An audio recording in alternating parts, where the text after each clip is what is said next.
أينما تكونوا يدرككم الموت ولو كنتم في بروج مشيدة وإن تصبهم حسنة يقولوا هذه من عند الله وإن تصبهم سيئة يقولوا هذه من عندك قل كل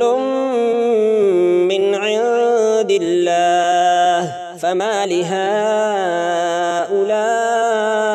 القوم لا يكادون يفقهون حديثا ما أصابك من حسنة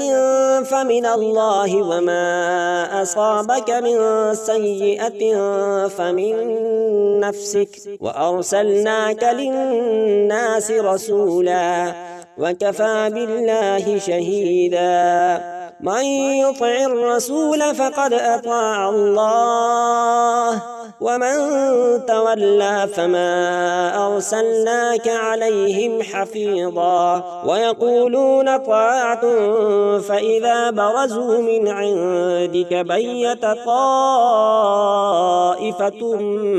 منهم غير الذي تقول والله يكتب ما يبيتون فأعرض عنهم وتوكل على الله وكفى بالله وكيلا.